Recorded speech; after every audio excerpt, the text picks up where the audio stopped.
그 70년간의 그 북과 미의 적대적 그 냉전을 갖다가 극복하고 남북 정상회담에 이어서 6.12 북미 정상회담 싱가포르 선언이 이루어진 것은 이 정말 세계적인 어떤 의미가 있는 것이고, 이 마지막 남은 어떤 냉전을 이렇게 해결할 수 있는 일대 쾌거라 아니할 수 없었습니다.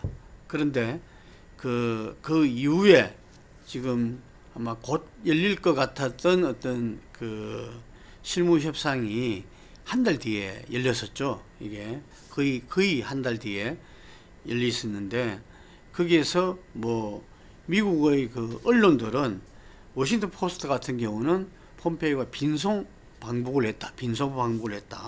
이게 이 비핵화 협상이 앞으로 장기화되고 어려워질 신호다, 뭐 이렇게 이야기도 하고, CNN 같은 경우에서는 그 외교적 절연이라는 표현을 쓰면서 북과 미가 이 같은 페이지에 있지 않다는 것을 분명히 보여줬다. 생각이 서로 다르다는 그 이야기인 거죠. 예, 상당히 이 미의회에서는 더욱더 강경하게 오히려 한미연합훈련을 이제 재개해야 된다, 이런 이야기도 지금 나오고 있고, 협상 진행 사항을 갖다가 의회에 보고하고 관련 청문회를 개최해야 된다, 이런 압박도 이렇게 지금 가하고 있습니다. 그 반면에 여전히 트럼프 대통령 같은 경우는 김정일 위원장의 신뢰를 재확인하면서 북의 완전한 비핵화를 갖다가 지금 또 믿는다, 이렇게 이제 그 이야기를 하고 있죠. 그리고 그랬을 때 당시에 그 싱가포르 선언에서 나타났던 이렇게 이 북미의 새로운 어떤 관계 수립, 신뢰에 기반한, 그런 다음에 평화체제와 한반도의 비핵화, 이 부분에 있어 가지고서 그게 나오지 않은 여러 가지 이야기들이 제기됐다고 봅니다.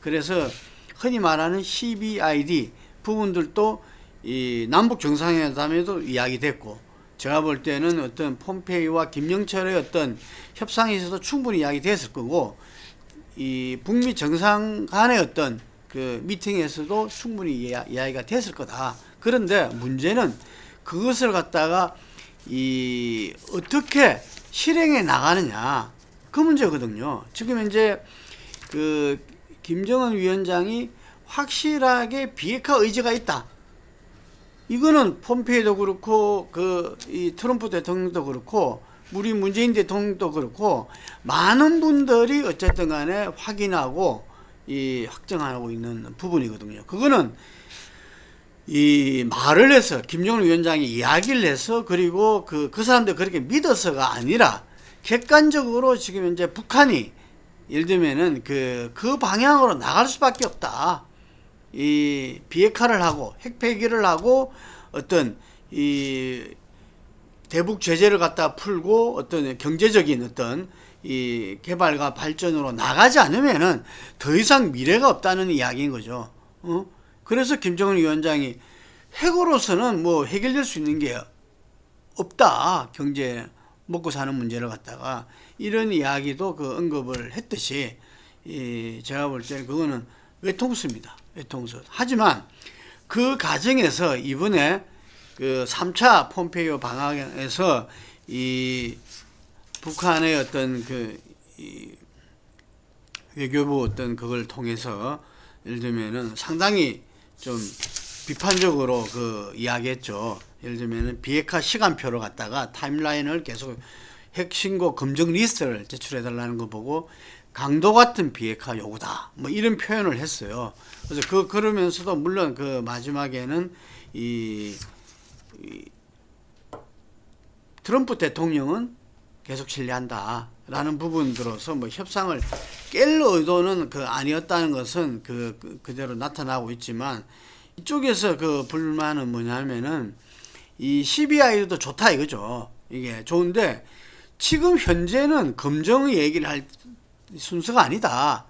어떻게 말하면 검증은 제일 마지막 순서인 검증을 왜 먼저 꺼내느냐. 예를 들면 이제 지난 남북 정상회담 때도 이야기했고, 싱가포르 선언 때도 어떤 이 평화체제 부분을 갖다가 2조에서 서로 이야기했듯이 현재의 그 당면 과제라고 하면은 종전선언이다. 이게 이 종전선언에 대해서 어떠한 이야기도 공적인 이야기도 없이 예를 들면은 이 비핵화 시간표라든지 그 핵신고 검정 리스트라든지 이런 검정을 갖다가 우선시한 부분들을 내놓으라 하는 부분들은 이거는 뭔가 선우가 잘못됐다 뭐 이런 이야기인 거거든요. 이게 북은 지금 이제 그 트럼프 대통령도 이야기했던 핵 미사일 이 실험장 폐쇄는 이미 그 이야기를 했죠. 그거를. 그래서 그것을 트럼프 대통령도 이야기했고, 그래서 이후에 어떤 핵탄두와 핵물질을 갖다가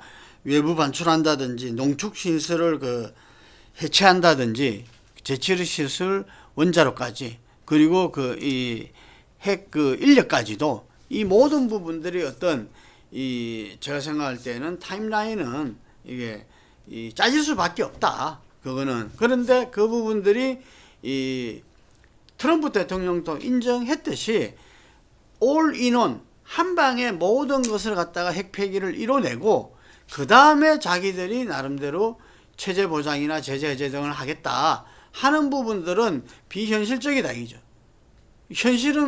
현실이 그리 되기 어렵다는 것은 이미 트럼프 대통령이 이야기를 한 바 있습니다. 그렇기 때문에 제가 볼 때는 어떤 실행 과정에서는 하나하나 치밀하게 또한 그것이 상호 신뢰 확인 속에서 이루어져 가야 된다 이런 이야기고요.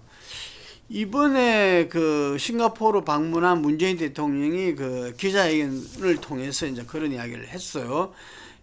말하자면은 핵 문제 그리고 북핵 어떤 협상에 있어 가지고 중재자 역할을 재천명했다 뭐 이런 이야기가 나옵니다. 이번에 한반도 종전 선언이라든지 핵 폐기의 그런 협상에 있어 가지고 뭔가 서로 간의 어떤 기본 신뢰는 갖고 있는데 구체적인 과정에서는 지금 현재 의사소통의 문제라든지 서로 또 신뢰의 문제가 있을 수 있는 거죠. 처음부터 이야기했지만 그거는. 그래서 그 부분에 있어 가지고 문재인 대통령이 또 우리 정부가 북한과 그리고 미국 간에 있어 가지고 어떤 역할을 하지 않겠나 생각이 들고요. 그 부분에서 한반도 종전선언이 어떤 면에서는 국면을 바꿀 마중물이자 견인할 이정표가 되지 않겠나.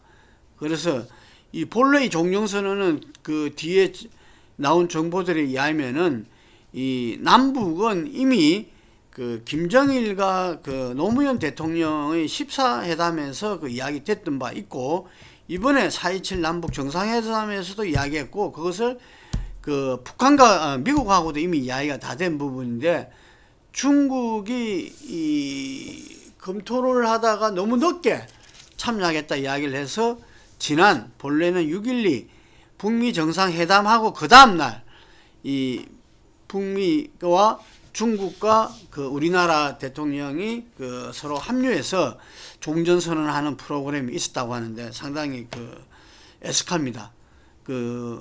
이제 12일 날 판문점에서 미군 유해 송환 실무회담이 이제 벌어지죠. 그래서 아마 이 과정도 상당히 미국 간의 신뢰 구축과 앞으로 향후 비핵화 협상에 상당히 중요한 가늠자가 될 것이다. 그래서 이 유해 협상에도 정말 서로 지혜를 모아가지고 특히 북한 입장에서는 좀 더 본인들이 이렇게 자기들도 아직까지 신뢰가 구축 안 된 거지만 또 신뢰를 먼저 보여줄 필요도 있다. 그래서 이 유해 송환에 있어 가지고 이것이 새로운 계기가 되도록 해야 된다 이렇게 봅니다.